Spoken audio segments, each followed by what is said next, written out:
आपा नहीं है, उसको मैं और मेरा मान लेने के कारण तुम बहुत दुखी हो रहे हो।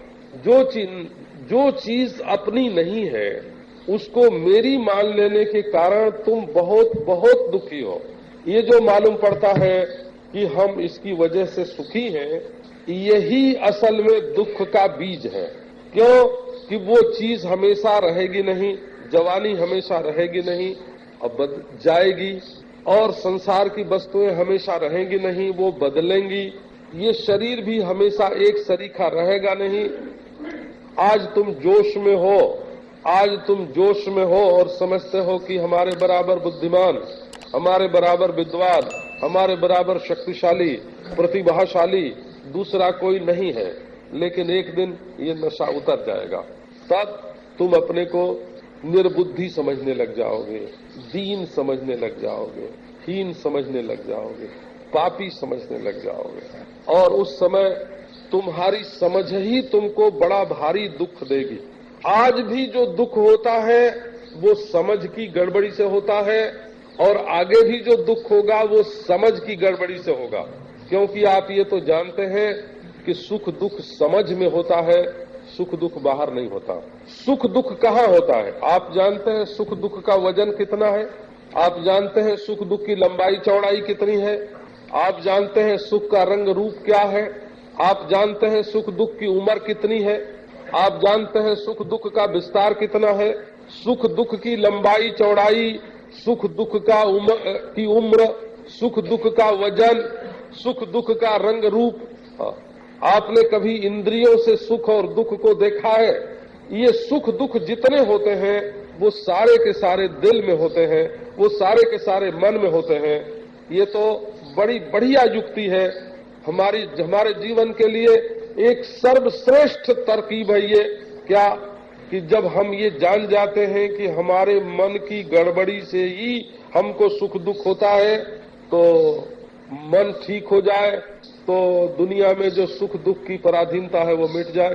कब मन कैसे ठीक होता है? कब मन समझ से ठीक होता है। मन के माँ बाप कौन है? मन के माँ बाप कौन है? कि समझदारी।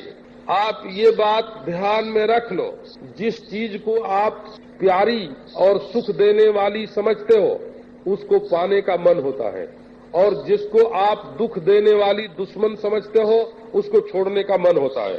तो ये मन में जो पाने और पकड़ने की इच्छाएं होती हैं और छोड़ने की इच्छाएं होती हैं, ये तुम्हारी समझ के मुताबिक होती हैं, समझ के अनुसार होते हैं। मन से बड़ा कौन है? का समझ, और समझ से बड़ा कौन है? का अनुभव। तो मन शरीर में आके काम करता है। शरीर को ठीक करने के लिए डॉक्टरी है हो, शरीर को ठीक से सुलाने के लिए मकान बने, इसके लिए इंजीनियरी है। शरीर के लिए इंजीनियरी है, शरीर के लिए रोटी चाहिए। शरीर को ठीक रखने के लिए रोटी बनाने का विज्ञान चाहिए, मकान बनाने का विज्ञान चाहिए, मोटर बनाने का विज्ञान चाहिए। शरीर को ठीक रखने के लिए डॉक्टर चाहिए, लेकिन मन को ठीक रखने के लिए अच्छी समझ चाहिए। आपको ये बात मालूम है, सड़क पर आप चलते रहते हैं, कोई एक्सीडेंट हो जाए तो आप बिना उसकी ओर देखे ही चाहते हैं कि हम निकल जाएं, बच जाएं। लेकिन ये मालूम पड़ जाए कि आपका कोई रिश्तेदार है तो आगे जाके भी फिर से लौट के आवेंगे। तो एक्सीडेंट में दुख नहीं है, आपकी ममता में दुख है। दुख एक्सीडेंट में नहीं होता, दुख ममता में होता है। हम लोग काशी में मणिकर्णिका घाट के पास कचौरी गली है काशी में, तो पढ़ते समय हमारे ब्राह्मणों की ये मर्यादा थी कि कच्ची रसोई तो हम दूसरे के यहाँ नहीं खा सकते थे, पक्की रसोई खा लेते थे। तो कभी कभी जाके कचौरी गली में बैठते थे। 12 बरस की उम्र से तो उस गली से मुर्दे निकलते, मुर्दे 100 50 आदमी, राम नाम सत्य है, राम नाम सत्य है, राम नाम सत्य है। कोई दुख नहीं होता, हंसते रहते, खाते रहते। और यदि कभी कदाचित उन मुर्दों के साथ जाने वालों में कोई अपना आदमी दिख जाता और पूछ लेते कौन है, और अपना रिश्तेदार निकल आता तो खाना पीना छोड़ के और तुरंत उसके साथ हो जाना पड़ता, तो वो दुख कहाँ से आता? दुख किसी के मरने का नहीं होता है, दुख अपनेपन का होता है, ममता का होता है, तो अपना है। अच्छा, तो अपने ममता में कई तरह की ममता होती है। जैसे एक काम हम लोग कर रहे हैं एक उद्देश्य से, तो उनसे साथी पने की ममता हो जाती है। हमारा और उनका विचार अगर मिलता हुआ है, हम नहीं जानते, रहते हैं रूस में, रहते हैं अमेरिका में, हमारी उनकी जान पहचान नहीं है, पर हम जिन बातों को अच्छी समझते हैं उसी का उनके द्वारा प्रचार हो रहा है, तो उनके विचार में ममता होती है विचार में ममता होती है, लक्ष्य में ममता होती है, संकल्प में ममता होती है। गांधी जी की मृत्यु का दुख हुआ, बहुत दुख हुआ। क्यों हुआ है?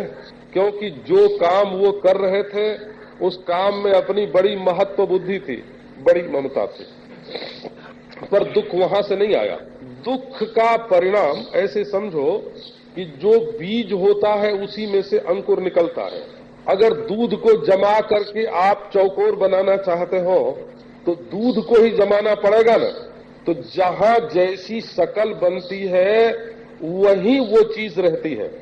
आटे की रोटी बनती है, अंगूर के बीज में से ही अंगूर का वृक्ष निकलता है। तो जहां मन रहता है, मन में दुख होता है, मन ही दुखाकार परिणाम को प्राप्त होता है। दुख मन की शक्ल है, दुख वस्तु की शक्ल नहीं है। इसलिए दुख कहाँ बनता है कि जहां मन है, जहां मन है, जब मन है, जैसा मन है, वही मन में ही दुख बनता है। आप दुख के बीज को पहचानो। ईश्वर के पवित्र हाथों से दुख का निर्माण नहीं होता। ईश्वर आनंदमय है, वो दुख का निर्माण नहीं करता।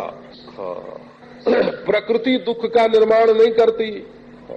प्रकृति तो अपने आप में परिणाम को प्राप्त होती रहती है। जहां हम ईश्वर के आनंदमय हाथों की कृति में नुक्ताचीनी करते हैं, जहां ईश्वर के मत से हमारा मत नहीं मिलता, वहां दुख होता है।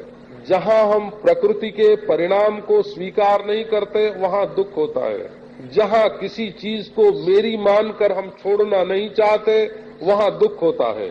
जहां किसी चीज को, दूसरे की चीज को अपने पास बुलाना चाहते हैं और वो नहीं आती है, तो वहां दुख होता है। दुख हमारे मन का एक विरोधाभास है, और वो विरोधाभास समझ में जो ठीक ठीक संगति नहीं है, सृष्टि विज्ञान की, ईश्वर विज्ञान की, आत्म विज्ञान की जो ठीक ठीक संगति हमारी बुद्धि में नहीं बैठी है, उसके कारण दुख होता है। असल में जैसे क्षण क्षण बीत रहे हैं, वैसे कण कण बीत रहे हैं। जैसे क्षण क्षण को रोकना हमारे सामर्थ्य के बाहर है, वैसे कण कण को रोकना भी हमारे सामर्थ्य के बाहर है। क्योंकि क्षण और कण ये जुदा जुदा नहीं होते।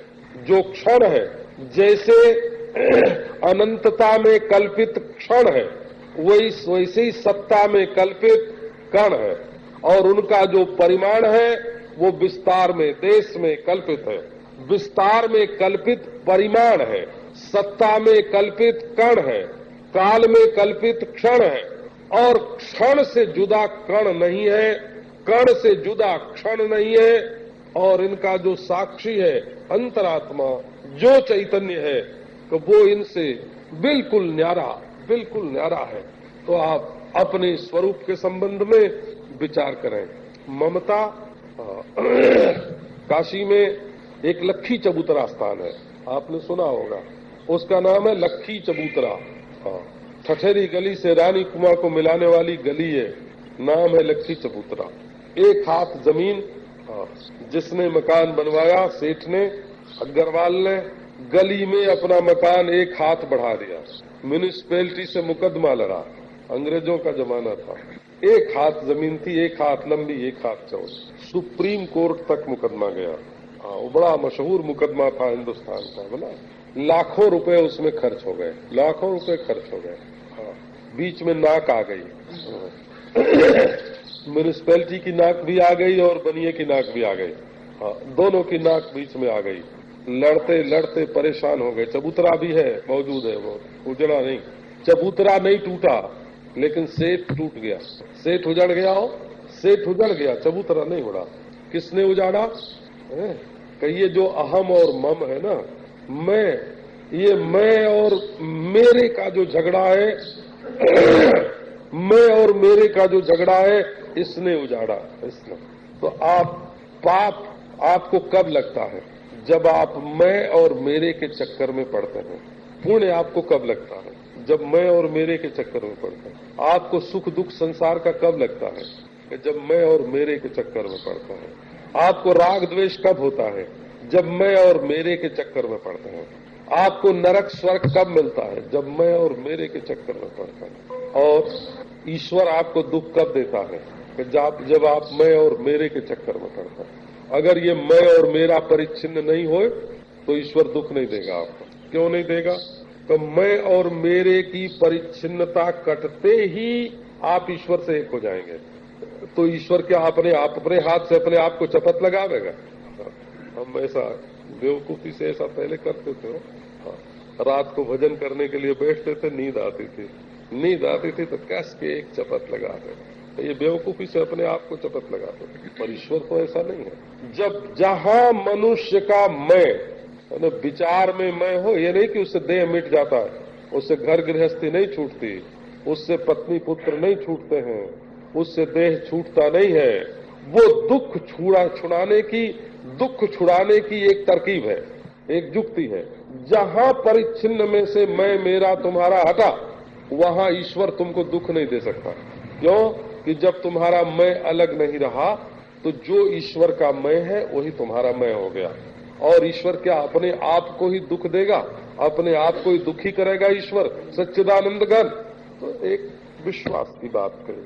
ना हम भूत गणो देवो ना हम चाक्ष गणस्तथा एतद विलक्षण कश्चित विचार सोयमीदृश। विचार के लिए मार्गदर्शन करते हैं, विचार के लिए पथ प्रदर्शन करते हैं, रास्ता दिखाते हैं। विचार कैसा करना? कब विचार ऐसा करना कि ये देह मैं नहीं हूं और ये इंद्रियों का समूह मैं नहीं हूं, मैं इनसे कुछ विलक्षण हूं। तो ऐसा विचार जब करोगे तो सारी परिच्छिन्नताएं कटती जाएंगी, सारे बंधन कटते जाएंगे। एक ब्राह्मण को हिंदू होने में कितनी देर लगेगी? वो ब्राह्मण पने के अभिमान से क्षत्रिय वैश्य शूद्र को अपने से जुदा समझता है। ब्राह्मण पने का अभिमान छूट गया, हिंदू तो वो है ही है। अच्छा, एक हिंदू को मनुष्य होने में कितनी देर लगेगी? आप समझते हैं?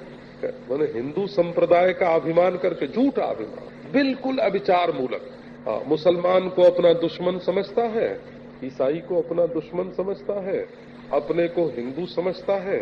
ये मानसिक परिस्थिति है उसकी कि कोई तात्विक परिस्थिति है? अपने में जो हिंदुत्व है वो क्या पंचभूत में हिंदुत्व है? तो क्या शरीर में हिंदुत्व है? मानस वासनाओं में ही तो, संस्कारों में ही तो हिंदुत्व है ना। उसको अपने को मनुष्य समझने में कितनी देर लगेगी? मनुष्य होने में उसको कौन सा साधन करने की जरूरत है? जिस हिंदुत्व के अभिमान से वो मुसलमान और ईसाई को दुख देता है और उनको नीच समझता है और उनका तिरस्कार करता है, उस अभिमान के छूटने मात्र से वो मनुष्य है कि नहीं है? अच्छा, तो एक मनुष्य को जीव होने में कितनी देर लगती है? कौन सा परिश्रम वो करे तो मनुष्य जीव हो जाए? कि जैसे हिंदू को मनुष्य होने के लिए परिश्रम की अपेक्षा नहीं है, साधना की जरूरत नहीं है, हिंदुत्व का अभिमान छूटने मात्र का विलंब है। इसी प्रकार एक मनुष्य को जीव होने के लिए, एक मनुष्य जीव तो वो पहले से है, बीज विशिष्ट जो सत्ता है उसको आम बोलते हैं, अंगूर बोलते हैं, अनार बोलते हैं, और बीज विशिष्ट जो चेतन है उसको जीव बोलते हैं। जीव और बीज है ना। एक संस्कार को पकड़ लिया, मिट्टी कोई संस्कार नहीं पकड़ती है, पानी कोई संस्कार नहीं पकड़ता है। थोड़ी देर के लिए संस्कार उसमें लगते हैं, वो आम दिखता है, वो अंगूर दिखता है, और संस्कार से रहित करके देखो तो सिवाय पंचभूत के उसमें और क्या है? संस्कार नाम का कोई तत्व ही नहीं है। तो ये जीवत्व जो है ना, जीवत्व बीज विशिष्ट चेतन को जीव बोलते हैं। जब तुम एक प्रकार के संस्कारों का अपने आप में आरोप कर लेते हो, मैं ब्राह्मण हूँ, मैं सन्यासी हूँ, मैं हिंदू हूँ, मैं मनुष्य, मैं पापी हूँ, पुण्यात्मा हूँ, सुखी हूँ, दुखी हूँ, जीव हूँ, ये दुख देता है। जो चीज बाहर से आई है फिर छूट जाने वाली है, जो सुषुप्ति में भूल जाती है, उस चीज को मैं के साथ जोड़ लेना, साक्षी के साथ जोड़ लेना, चेतन के साथ जोड़ लेना, ये नासमझी है। तो ये तद विलक्षण कष्टेत, तुम सारे संस्कारों से विलक्षण हो, कोई संस्कार तुम्हारे अंदर नहीं है। एक गृहस्थ को सन्यासी होने के लिए क्या करना पड़ता है? बोले गृहस्थपने का अभिमान छूट जाना जरूरी है। हाँ, पर गृहस्थपना तो केवल अभिमान में ही है, और कहाँ है? अभिमान को छोड़ करके और गृहस्थपना काहे में है? स्त्री, पुत्र, भाई, बंधु, मकान बदलते रहते हैं। देखो, मकान बदलने पर भी गृहस्थपने का अभिमान नहीं बदलता है। एक मकान से दूसरे मकान में चले गए, तो वृंदावन में भी गृहस्थ है और बंबई में भी गृहस्थ है, और गृह तो दो है। गृहस्थपना तो केवल अभिमान में ही है। तो जब सब प्रकार के अभिमान छूट जाते हैं ना, तब परिच्छिन्नता ही छूट जाती है, क्योंकि परिच्छिन्नता अभिमान मूलक है। किसी न किसी भाव में मैं करने के कारण ही परिच्छिन्नता आई हुई है। तो जहां किसी भी भाव में मैंपना, मेरापना नहीं है, वहां परिच्छिन्नता नहीं है, और परिच्छिन्नता नहीं है तब तो वो ब्रह्म है, अपरिच्छिन्न है। तो ये तद विलक्षण कश्चिद विचार सोयम ईदृशा। आपको अगर विचार के मार्ग में चलना है, पाप और पुण्य के झगड़े रगड़े से छूटना है, संपूर्ण संघर्षों से मुक्ति पानी है, दोस्त दुश्मन के चक्कर से, गुलामी से बचना है, नरक स्वर्ग से बचना है, धर्म की अधीनता, जाति की अधीनता, संप्रदाय की अधीनता, ईश्वर की अधीनता से भी यदि मुक्त होना है, क्योंकि ये अपना आपा अपने स्वरूप में ईश्वर की भी आत्मा है, ईश्वर का भी चैतन्य है, ईश्वरत्व का भी प्रकाशक है, कहिए उसका भी उसके भी अधीन नहीं है। तो अपने आप को जानना पड़ेगा। ये अपने आप को जानना जो है, उसके लिए कैसा विचार करना चाहिए, ये देखो। अज्ञान प्रभवम सर्वम ज्ञानेन प्रविलीयते, संकल्पो विविध कर्ता विचार सोयमीदृशः। अज्ञान प्रभवम सर्वम, समझदारी से नहीं माना गया। एक देखो, अपना नाम रखा है, किसी ने नाम रख दिया। हम तो छदामी मल नाम भी होता है, किसी का हो तो माफ करना, और करोड़ी मल नाम भी होता है। तो जब माँ बाप ने करोड़ी मल नाम रखा था तो सोच विचार के तुम्हारा नाम रखा था करोड़ी मल। अच्छा, छदामी मल नाम रखा था तो क्या उसने सोच विचार कर रखा था? अच्छा, तुमने अपना नाम करोड़ी मल या छदामी मल माना था तो क्या सोच विचार करके माना था? तो क्यों नहीं कबूल करते हैं? ये जो हम अपना नाम मानते हैं करोड़ी मल और छदामी मल, ये न तो विचार पूर्वक किसी ने रखा है, न तो विचार पूर्वक मैंने माना है। अच्छा, ये नाम लेके कोई गाली दे तो आपको कैसा लगेगा? अविचार से नाम रखा गया, अविचार से नाम माना गया। अच्छा, गाली देने वाला अविचार से गाली देता है, क्योंकि गाली का वास्तविकता के साथ तो कोई संबंध नहीं है। आपको दुख क्यों होता है? ये आपकी मानसिक गड़बड़ी है कि माँ बाप वाली गड़बड़ी है? माँ बाप ने आपका ये नाम रखा, ये उनकी गलती है। आपने अपना ये नाम माना, आपकी गलती है। उसने गाली दी, उसकी गलती है, कि ये आपके मन की गड़बड़ी है जो गाली आपको दुख दे रही है। तो विचार में तो बड़ा भारी सामर्थ्य है।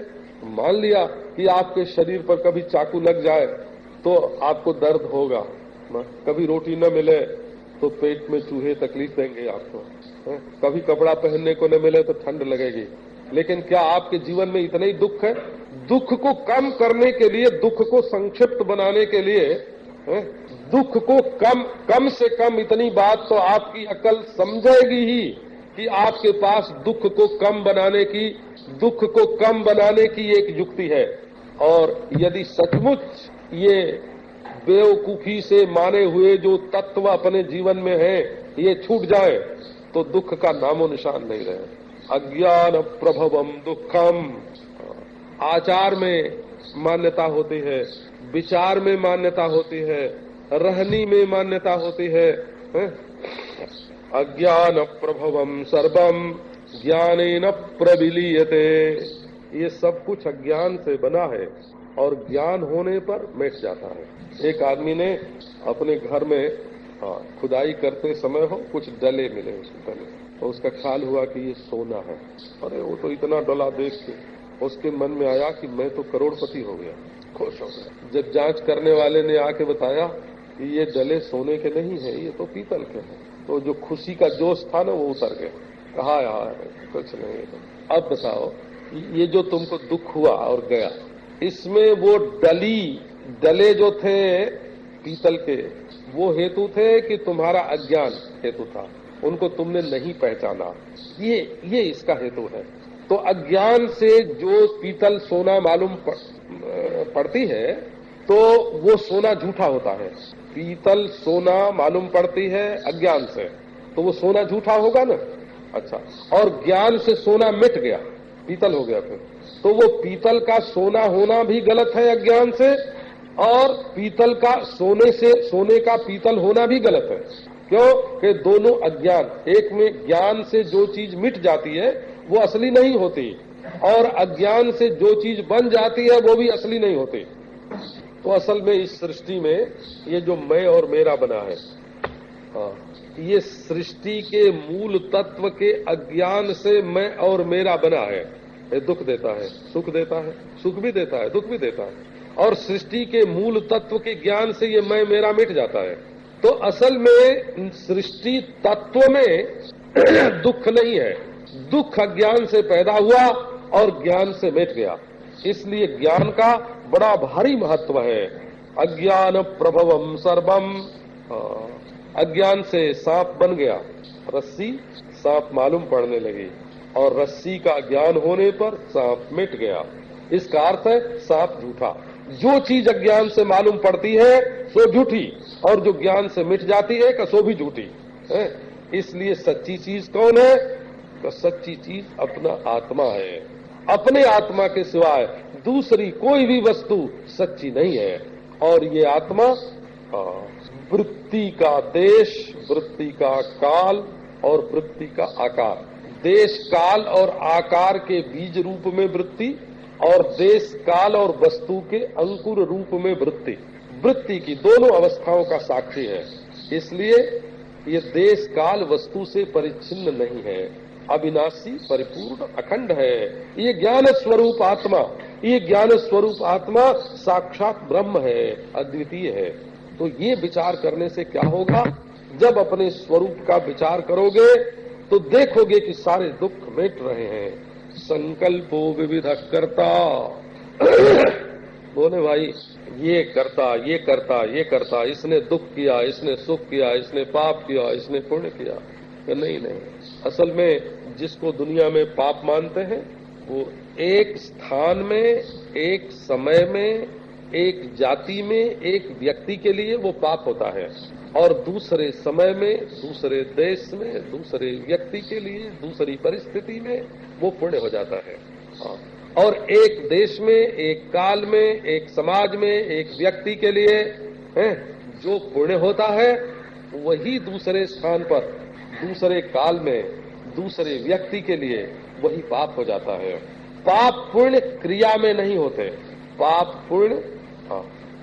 पुण्य संस्कार में होते हैं, पाप पुण्य संविधान में होते हैं, पाप पुण्य तत्व में, वस्तु में नहीं होते हैं।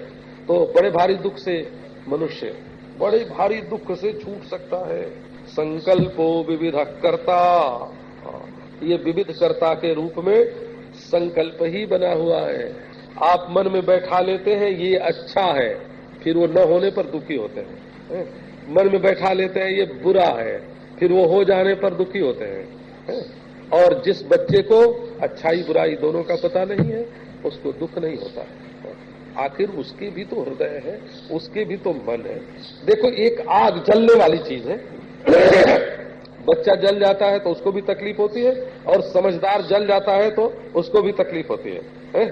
तो आग अगर दुख है तो सबको दुख है, जो वस्तुनिष्ठ जहां सुख और दुख होता है वहां वो सबको अपने से प्रभावित करता है।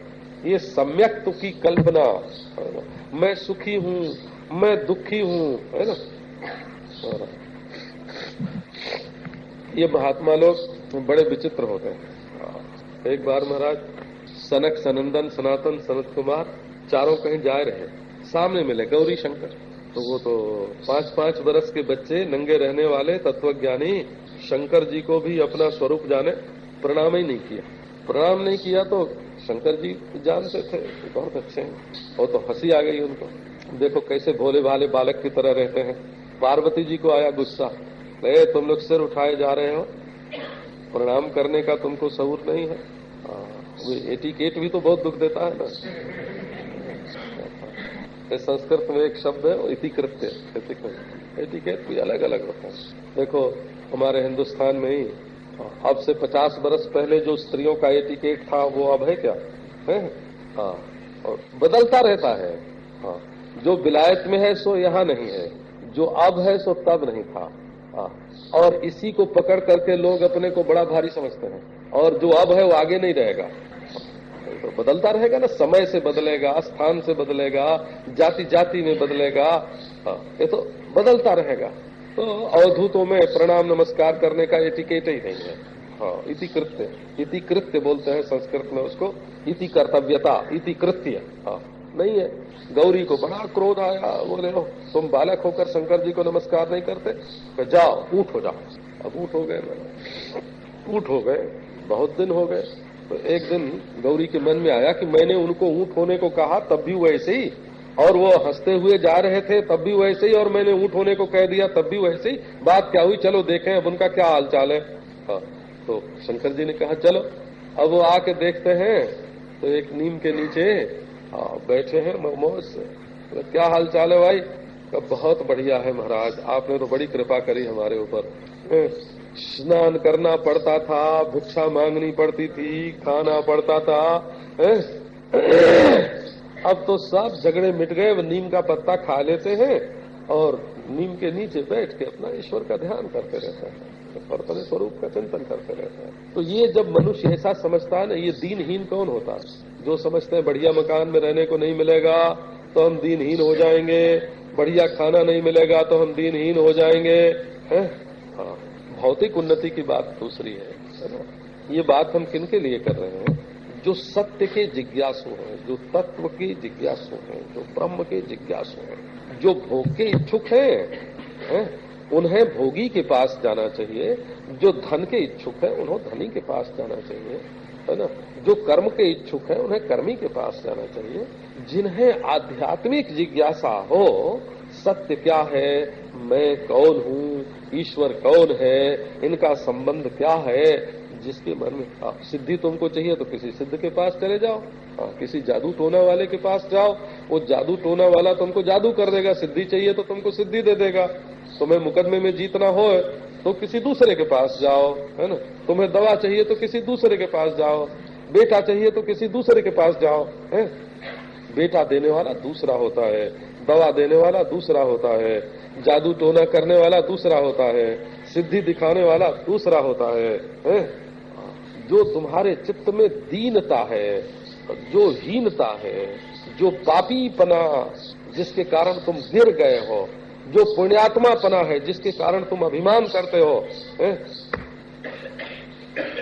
जिस भेद बुद्धि के चक्कर में आकर के तुम संसार में कूटे जा रहे हो, उस भेद बुद्धि को अगर मिटाना इष्ट हो तो इस विचार के मार्ग पर आओ। ये तुम्हारा संकल्प ही संसार में तुमको दुख दे रहा है, दूसरा कोई दुख देने वाला नहीं है। एतयोर यदुपादानम सूक्ष्मम एकम सूक्ष्मम सदव्ययम यथैव मृद घटादीनाम विचार सोयमीदृशः। यह ज्ञान किसमें है और ये संकल्प किसमें है? नासमझी और वासना, इन दोनों का निवास किसमें है? अज्ञान माने नासमझी और संकल्प माने वासना। ये मनुष्य को जितना दुख है नासमझी का दुख है, जितना दुख है वासना का दुख है। देखो कभी ऐसा दुख हो गया कि अमुक आदमी ने हमको प्रणाम ही नहीं किया, अच्छा बताओ कि जिसने प्रणाम नहीं किया उसने हमको कोई दुख दिया? नहीं दिया, बिल्कुल। क्योंकि संभव है उसको याद ही ना आई हो, ऐसा भी हो सकता है। वो किसी दूसरे ध्यान में मगन रहा हो, ऐसा भी हो सकता है। वो मस्त रहा हो परमात्मा में, ऐसा भी हो सकता है। हमारे मन में जो प्रणाम करवाने की वासना है वही ना हमको दुख देती है कि इसने ऐसा क्यों कह दिया। तो क्या वो जीभ तुम उसकी पकड़ के रखोगे? इसने ऐसा क्यों किया, ये चीज इसने क्यों लिया, ये क्यों दिया? दूसरों का व्यवहार तुम्हें सुखी दुखी क्यों करता है? केवल वासना से। और तुम स्वयं दुखी सुखी क्यों होते हो? बोले अज्ञान से, नासमझी से। दूसरा जब तुमको दुख सुख देता है तो समझना कि तुम्हारे मन में वासना है, और तुम स्वयं जब दुखी सुखी होते हो तो तुम्हारी नासमझी तुमको दुख सुख देती है। ये छाया और प्रकाश की सृष्टि में, ये दिन और रात की सृष्टि में, और ये झूठे पूरब पश्चिम बने हुए, ये देखो तख्ते का ये भाग पश्चिम हो गया और ये भाग पूरब हो गया, झूठे मूठ बना है ना। क्योंकि वहां जाने पर ये पूरब पश्चिम हो जाएगा और वहां जाने पर ये पश्चिम पूरब हो जाएगा। तो ये झूठ मूठ में बने हुए पूरब और पश्चिम, और झूठ में मूठ में बने हुए मिनट और घड़ी और दिन और रात, और झूठ मूठ में बने हुए ये छाया प्रकाश, ये झूठ मूठ के बने हुए दुश्मन और दोस्त, और ये झूठ मूठ के बने हुए जीव और ईश्वर, झूठ मूठ के बने हुए, है ना। इतना दुख देते हैं, इतना दुख देते हैं, इतना दुख देते हैं कि आदमी सत्य है, झूठा ईश्वर भी रुलाता है और झूठा जीव भी रुलाता है। ये झूठ के बने हुए मिनट सेकेंड जैसे दुख देते हैं ना। एक दिन क्या हुआ, एक आर्य समाजी सज्जन है तो ज्योतिष वोतिष नहीं मानते हैं, मुहूर्त नहीं मानते हैं, दिल्ली की बात है। उनके बेटे की शादी थी, हम मिश्रा जी अपने हैं ना विपिन जी, इनके घर में ही रहते, आर्य समाजी है जरा। तो उन्होंने कहा देखो 6 बजे बारात निकलेगी और 10 बजे शादी होगी, अपनी ओर से निश्चय कर लिया। अब वो बारात निकलने में महाराज, है ना, मोटर ठीक समय पर नहीं आई, लोग इकट्ठे नहीं हुए, 6 बजे बारात नहीं निकली। अब वो पांव पीटे, चिल्लाए, गाली दे कि मुहूर्त बिगड़ा जा रहा है। वो ज्योतिष नहीं मानते थे बोला, अपना बनाया हुआ मुहूर्त बिगड़ रहा था, टाइम टल रहा था। अरे खुद ही 6 बजे बनाया था, अगर विधि नहीं बैठती तो खुद उसको 7 बजे कर लो, उसमें क्या बात हो गई। तुम्हारा ही बनाया हुआ तो है, तुम्हारा ही बनाया हुआ तो है। तो बोले अरे 9:30 बजे विवाह हो ही जाना चाहिए, आर्य समाजी विधि से होना चाहिए। तो बाबा तुम कोई ज्योतिष तो मानते नहीं, अगर 9:30 बजे की विधि नहीं बैठी तो 10 बजे हो जाने दो, 10:30 बजे हो जाने दो। ये हम काय को बताते हैं कि जैसे मकड़ी खुद जाला फैलाती है और उसमें खुद फंस जाती है, इसी प्रकार ये आदमी अपने संकल्प से जाला फैलाता रहता है और उसमें फंसता रहता है और दुख भोगता रहता है। कभी ईश्वर के वियोग में रोता है तो कभी ईश्वर के संयोग में खुश होता है। क्या ईश्वर का संयोग वियोग होता है? कभी ईश्वर का वियोग होता है, अपना बनाया हुआ वियोग अपने को दुख देता है। क्या ईश्वर नए सिरे से आके कभी मिलता है? संयोग होता है? अरे ईश्वर का संयोग है तो नित्य है और वियोग कभी है ही नहीं है। ऐसे ईश्वर के लिए जब हम वियोग में दुखी होते हैं तो हमारा मन दुखी होता है, मन ही तो दुख देता है ना। लेकिन असल में जैसे ईश्वर का वियोग मानकर हम दुखी होते हैं, वैसे ही संसार की वस्तुओं का वियोग मान करके भी दुखी होते हैं। वो अपना मन ही दुख देता है, ईश्वर दुख नहीं देता, तत्व दुख नहीं देता, आत्मा दुख नहीं देता, प्रकृति दुख नहीं देती। कहीं सत्य में, ज्ञान में, आनंद में रत्ती भर भी कोई अंतर नहीं है, वासना दुख देती है। तो ये संकल्प और अज्ञान और संकल्प, इन दोनों का उपादान क्या है? इन किसमें किससे क्यों कैसे ये मालूम पड़ते हैं। आओ अब उसका विचार करें। तयोर्यदुपादानम् एकं मम सदव्यथैवमृत घटादीनां विचारः सोऽयमीदृशः अहमेकोऽपि सूक्ष्मश्च ज्ञाता साक्षी सदव्ययः तदहं नात्र सन्देहो विचारः सोऽयमीदृशः। अब विचार का प्रकार बताते हैं विचार कैसे करना चाहिए। जो समाधि अभ्यास से लगती है वही समाधि विचार से भी लगती है। जब हम किसी चीज के विचार में तन्मय हो जाते हैं और जब बुद्धि के सामने वही चीज रहती है तब अपने आप ही समाधि लग जाती है। बिना आसन किए समाधि लग जाते हैं, बिना प्राणायाम के समाधि लग जाते हैं, बिना आंख बंद किए समाधि लग जाते हैं, बिना प्रत्याहार धारणा ध्यान किए समाधि लग जाते हैं। यदि वस्तु का विचार ठीक ठीक होवे, विचार वस्तु को ग्रहण करने लगे तो चित्त की दो अवस्था देखने में आते हैं। एक संकल्प, मन फुरफुराता रहता है, और एक शांति सुषुप्ति, जिस समय संकल्प नहीं फुरते हैं। एक ग्रहणात्मक अवस्था होती है चित्त की और एक अग्रहणात्मक होते हैं। एक में तो चित्त ग्रहण करता रहता है और एक में किसी भी वस्तु को चित्त ग्रहण नहीं करता। तो ग्रहण करने वाली अवस्था दो तरह के होते हैं। एक वस्तु का यथार्थ ग्रहण करना और एक जो वस्तु जैसी होए उसके विपरीत ग्रहण करना। इसको अन्यथा ग्रहण बोलता है। अन्यथा ग्रहण ऐसे समझो कि जागृत अवस्था में ग्रहण होता है, स्त्री स्त्री मालूम पड़ती है, पुरुष पुरुष मालूम पड़ता है, और मिट्टी मिट्टी, पानी पानी, सूर्य सूर्य, चंद्रमा चंद्रमा, जैसा है वैसा मालूम पड़ता है।